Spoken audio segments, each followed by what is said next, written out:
આપણે જે અન્ન ખાઈએ છીએ, જગતના તાત ખેડૂત પોતાની જમીનમાં ઉગાડી અને આપણા ઘર સુધી પહોંચાડે છે. ત્યારે આપણે સવારનો નાસ્તો, બપોરનું બ્રેકફાસ્ટ અને સાંજનું ડિનર કરીએ છીએ. આ અન્ન ખેડૂતના જગતના તાત પોતાની જમીનમાં ઉગાડી અને આપણે આપણા ઘર સુધી પહોંચાડે છે. ત્યારે આપણે આ અન્ન ખાઈએ છીએ.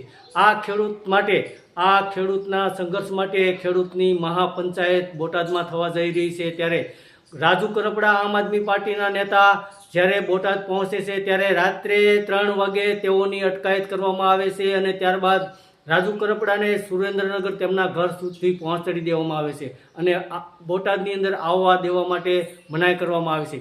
ત્યારબાદ આમ આદમી પાર્ટીના નેતા ખેડૂતોને સપોર્ટ કરવા માટે પહોંચે છે. ત્યારે બ્રિજરાજ સોલંકી ભાવનગરથી પધારે છે. ત્યારે બોટાદમાં સાળીનપુર રોડ ઉપર જ તેમની અટકાયત કરવામાં આવે છે અને બોટાદની અંદર ખેડૂતો ધરણા પ્રદર્શન કરી રહ્યા છે. માર્કેટિંગ યાર્ડની અંદર તેઓને પોલીસ દ્વારા માર્કેટિંગ યાર્ડ ખાલી કરવામાં આવે છે અને હાલમાં બોટાદની અંદર ખેડૂતો જઈ રહ્યા છે ત્યારે તેઓને ડિટેન કરવામાં આવી રહ્યા છે.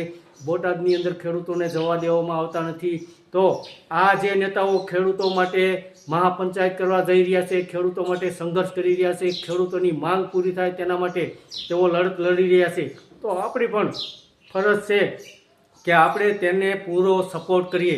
આપણે ખેડૂતને અમુક તો સપોર્ટ નથી કરતા અને નબળી કોમેન્ટો કરે છે. તો દર્શક મિત્રો, આપણે સપોર્ટ ન કરીએ તો કાંઈ નહીં, પરંતુ નબળું શા માટે બોલીએ?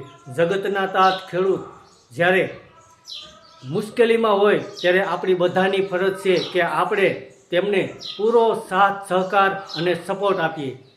ધન્યવાદ દર્શક મિત્રો.